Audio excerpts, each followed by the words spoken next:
Lawrence, and thanks for coming. Today I will introduce to you my animations work as well as my art practice. I work on 2D animation using a frame-by-frame practice, often creates some abstract narratives. And I really like animation as it's time-based media. It's very expressive, especially when it's come to abstract animation. It can really express a flow of consciousness of myself or some artists. And I'm also very fascinated by the ordinary sceneries of cityscape, for example, like Hong Kong and also London, this kind of cities that I've been living in. And also my work very often focused on the change between frames. Topophilia is my research topic. It's a sense of place, very strong sense of place, often mixed with the sense of cultural identity among certain people and a love of different aspects of such a place. People might come from different places originally, but I think they all form their path of connectivities. And we always have our own response to this kind of places. And through animations, I really want to express this kind of feelings of myself and also the people that's around me, or maybe the people who live in this city. So this is how like my motivation of making animation. I want to share with you some early animation practice that I've made, and this is an assignment that I made in my Bachelor of Arts in Central St. Martin's graphic design, and this is my first animation, and it's quite abstract. It's called Lensless. I create this through some mark making process. I paint directly on film, and also I scratch on it to create some abstract marks. And I draw directly on the 16 millimeters film stock. And I'm very fascinated by the abstractness and how expressive it is when I can make some dynamics of colors and change. And I'm really fascinated by this kind of change that it gives. I can show you some parts of it.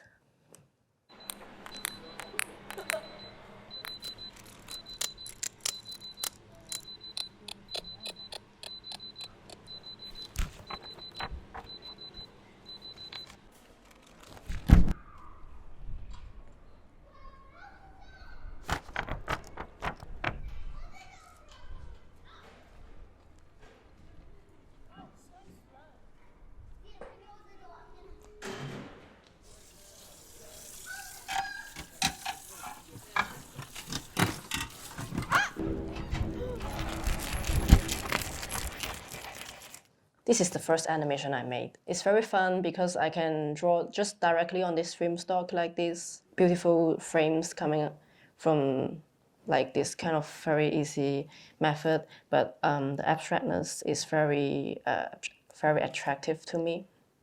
And then after graduating from St. Martin's, I went back to Hong Kong and worked for a while, like 2 years in an art space, and then I start my program in SCM. And this is the first animation that I made. And also I spent 2 years making this animation under the advice by Max, my teacher. And this is my thesis project. I spent 2 years from 2019 to 2021 to make it. It's visualized the change of my inner world because Hong Kong has experienced the political and social shifts during this time, and there is social movements and pandemic. Many emotional things happened. So I want to express my own feelings, and also continue to research on topophilia to respond to what happened in Hong Kong. So maybe I can show some part of these animations.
開工啦！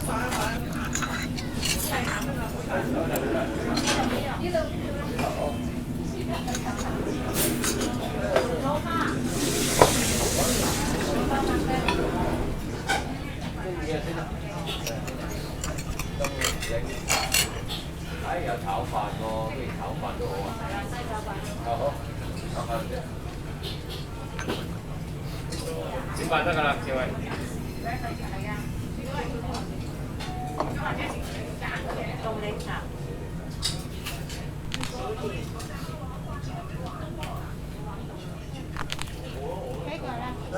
唔該晒。If you are interested in watching the whole animation, there is a full version on my Vimeo. So basically, this is the first time that I explore on this topic of topophilia and also the strong sense of place. Because at that time I was in Hong Kong, and as a local resident, I really want to make something with animation to respond to the social issue and also social shifts at that time. So I include a lot of sceneries of Hong Kong, and also I use my own story to depict what happened in Hong Kong. And they're sometimes maybe a bit sensitive, like this kind of storytelling. And then everything went back to normal after, and the later part is about pandemic.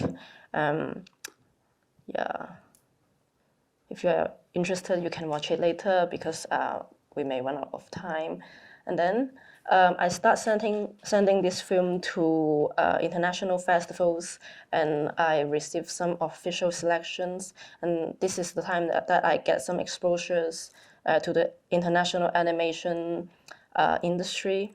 I was selected by Annecy and also Anima Fest Zagreb. These are two biggest animation festivals in the world, and I was very happy that I can screen my film here, and I talked to many directors, and also we exchange our ideas, and we travel together from Eastern Europe to Western Europe, and we had so much fun at that time. And this kind of recognition and exposure also encouraged me to continue to make animations. And then I also, because I want to make more independent film, and the funding is very important, so I also joined some art book fair in Hong Kong, and also Taiwan. And I also went to Singapore to join some art book fair and publish this book, Elfin Castle, and also make some prints to sell there. But I think more important is it's not about the income from the art fair. It's about meeting people and people in the industry, and also artists and curators. And I met some curators there and started receiving some commissions and opportunities. And one of the commissions that I'm very happy with is the one commissioned by M+, because they gave me a lot of freedom that I can totally do whatever I want. So Park Voyage is the first commission, like the proper commission film that I made after graduation, and it is also based on the research topic of topophilia, which is a strong sense of place that focus on park and playground in Hong Kong. For example, Shaki Mei Park, Sha Tin cycling track. There are 3 chapters in this animation. The first chapter is about Shaki Mei Park.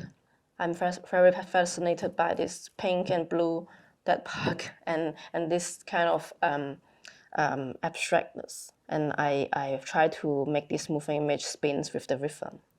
And this is chapter 2, Sha Tin cycling track. I tried to involve some figurative elements and combine it with abstract animations to create like dreamlike movements. And I will show you the animation later. And this one, chapter 3, is about M+ Museum.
This is the second commission film. As I really want to make independent things, that's why I have to find grants and look for funding. And then I got this fund from animation support program, and I start making the third one called A Stitch of Time. It's important to send film to festivals because this kind of recognition can really help me get this kind of recognitions. The people in the animation support program, they really care about this kind of recognition, and I think it helps me a lot when applying for funding. And this is the third one called A Stitch of Time. This is part of the animation. Let me show you like 7 seconds of it. I have included this animation in my recent solo exhibition called Broken Hearts Pieces Disco Ball at More Projects. And this is my first solo exhibition. I think it's a very interesting project. This is like my first time to put my work in a gallery space because I used to do a lot of work that is screen-based. And this is my first time to move forward to 3D installation. This is like a breakthrough of my previous practice to make some animation-based installation, and also it is more immersive and also more conceptual than before, because before maybe people think I'm an animator. But now I can be like the media said I'm a conceptual artist. And actually, I want to be a conceptual artist more than an animator. I think it's one more step forward to getting closer to what I want to do. And then this exhibition is about childhood memory that extends to intimate experience. And also, this is a commercial gallery opportunity, and I also learned how to consider like the more like commercial part of it rather than pure creative inputs. But I still enjoy this show, and especially I want to make it more playful, include some of my normal practice, which is projection based, and these are some new works that I made. And then for this part, this park installation, I want to make it more playful and talking about this kind of sentimental and sad topics, which is about childhood and intimate experience. And this is some how I make experiments to make animation-based installation and try to play with playground. And if you are interested in this exhibition, you can come to my tour next Saturday. Is the last day of the show. And if you are interested, please come. So thank you.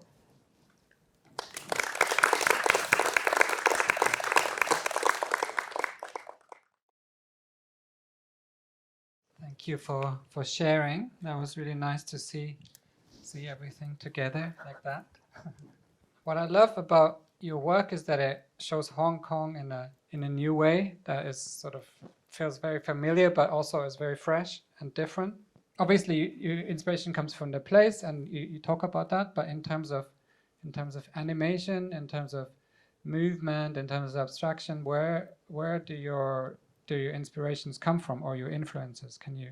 What make me really want to make this kind of animation is from animation that I saw like 8 years ago, when I first entered Central St. Martin's, and there is a character animation degree show, and I saw a very attractive animation work, which is, although it's in a character animation course, but her animation is very abstract.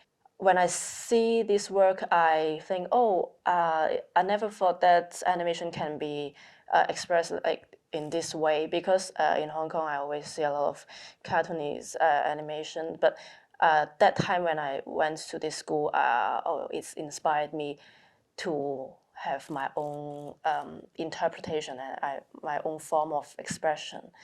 And then during these few years, I start to experiment how I can use colors and lines, and also have my own narrative that is unique.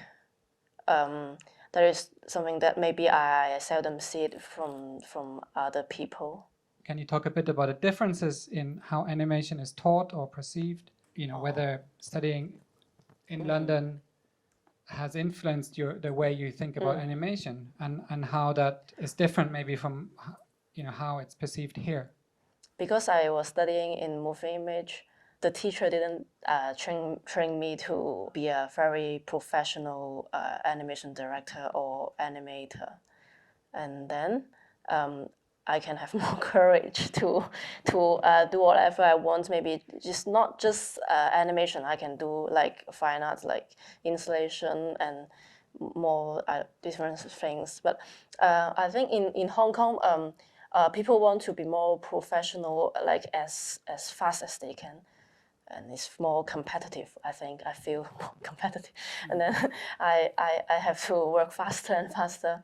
I think this is the difference. But I think to me it's lucky that I can spend a few years in London, and then I can fail and I can experiment more, and then when I come back to Hong Kong, and I can spend so much, like draw faster and and then and then deliver something and get some grants, because it's very expensive to live in Hong Kong, and then I have to get some grants non-stop, sending this kind of proposals, and yeah, I think this is the difference. You sound very stressed. No, but I mean, I would agree with that. And the way I'm trying to teach animation is also to let people just mess around and fail, and not think, not fail academically, but to have the space to experiment. But I was also taught in London in this way, that actually, I never learned animation in a proper way. Yeah, in creative media is different. I mean, what studying here is different, because I think it's quite different from making work outside of this school, because the society is different. I mean, in school, of course, it's very free and more casual. We are allowed to express our own way. But I mean, stepping out of the school in Hong Kong is already another scenario. You said, oh, you'd rather be a conceptual artist than an animator? Yeah, I was wondering about that. But also about festivals. You spoke about festivals and gallery context. So I wanted to ask, what's the difference in these different ways of showing work? Actually, I enjoy both, because in festivals I can focus on the screening, so I can focus on the animation itself. But when it comes to gallery space, it's too much other things to consider. Like I have to deal with the gallery owner and curator and admin stuff. So I can just spend half of the time to do my animation, and the other times I always spend on installation and this kind of communications and negotiations. But for screening, it's very happy I can just focus on my work and I don't have other things to care. And in screening in Europe, I can have more audience than in Hong Kong. But I think both of them is very, very happy, very exciting to me, especially when it comes to gallery space, because I can see how people perceive and also how they see my work, because they walk in their own style, they see my work with their own perception and they can talk to me and they spend different time there, and this kind of things is what exhibitions can let me achieve. But in screening it's like only I watch this and I never know how they think. Yeah. You get a different kind of engagement, you know, like a gallery audience or, you know, art audience would look at your work differently from a festival audience. Yes. And that's also quite interesting to get different angles on your work from people, I think. Yeah, because I think the people in festival, they are more animation industry people, but in gallery, they are all from the contemporary art industry. So this kind of people are totally different audience. But I think it's very inspiring, like talking with both of the audience. Before making films, you also kind of worked with illustration, and then you've made this, you know, the book project, and you go to the book fairs. Like, how does that work in the mix for you? I think for me, working on prints, I can focus on the composition and the details, the brushstroke, and the more details, and for example, textures of papers. These kind of things are really attractive to me because I'm from a graphic design background, and this kind of arrangement of paper, like sequence, is also very attractive to me.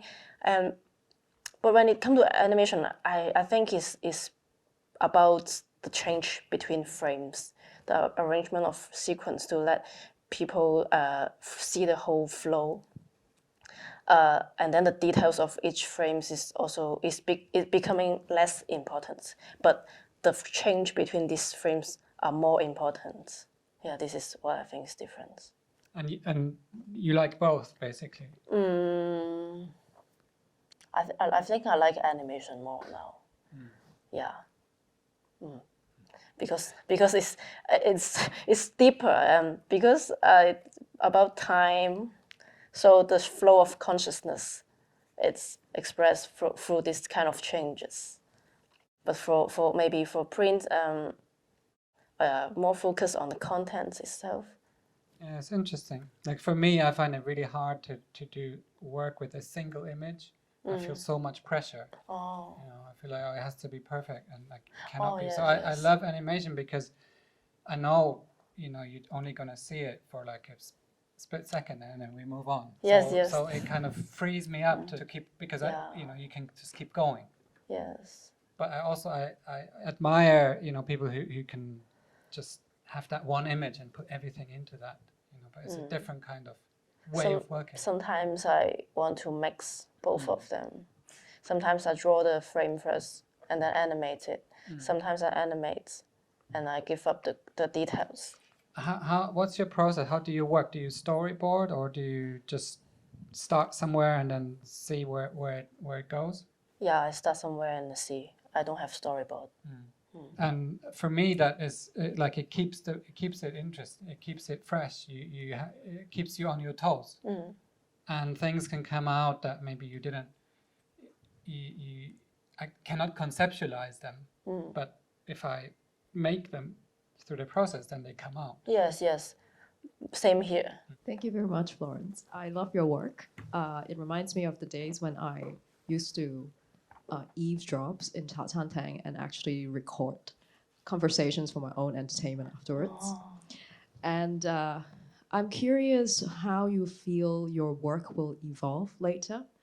Do you think that if you work in a different city or if you research on the same topic, but not about Hong Kong, but some other places, do you see that there will be the same level of sensibility in your work? I think so. Because before making this work, before making Elephant Castle, I actually wrote a book called I Stole a Bag of Seeds. That is a graphic book with illustration and also some sentence that I wrote. It was based on my observation of this place called Noisy. It's French in Paris. This place is in Paris, and this place really is very enchanting. And that place is the place that inspired me to start to research on the topic of topophilia, like so many years ago. That's why I think it's based on the place that where I have been to more than my hometown. I'm also a great admirer of your work, but I wondered if you could speak a little bit about color and your approach to color, because on the one hand, you make reference to the real world, so grass is green, but on the other hand, there's also a level of abstraction in your use of color and denaturalization or non-naturalization of color. And I mean, I'm sure that's quite an intuitive work process, but I wondered whether you could speak a little bit about your approach to color, because it's one of the very striking features of your work, I think. I think for me, it's really depends on the moods and also the moods of that time when I create this work, and also the atmosphere of the topic that I make. For example, for Elephant Castle, there are so many blues, because at that time I was very depressed and confused and lost. And I didn't do it in purpose, but at the same time, after drawing so many pieces of work, I found that blue is the main color. And then after a few years later, 2 years later, I make this work, it's purple. I actually didn't plan doing it, but I found maybe the color itself really reflects my own inner world, and also I don't know why I always focus on negative colors. Yeah. So you mentioned about your study in UK and Hong Kong and the differences. So I kind of wonder, what is the difference between UK and Hong Kong in terms of the working environment for independent animator? So do you think there are more opportunity in Hong Kong? Any suggestion for a student or new graduate in Hong Kong? For me, I can't say anything, because I was still studying in London, and I was doing my graphic design degree, and that's why I didn't send any film. I didn't have any film that period of time, so I was not in the London industry.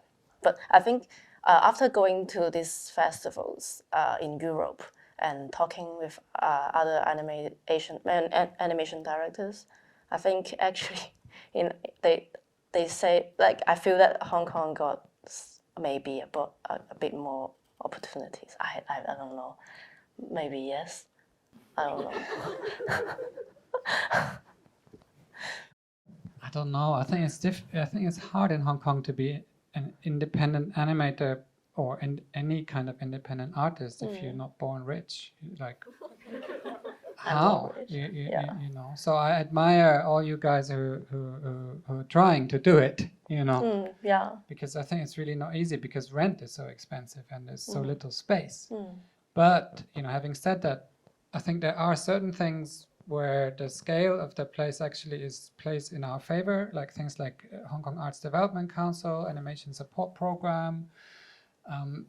These things, because it's a relatively small scene, and I think if you're dedicated and if you do good work and if you keep kind of proving yourself, then I think those things are maybe more easily accessible here than they would be in the UK or in Europe, because there, if you apply for Arts Council funding in the UK, you're competing with so many, that's the point. Many more people.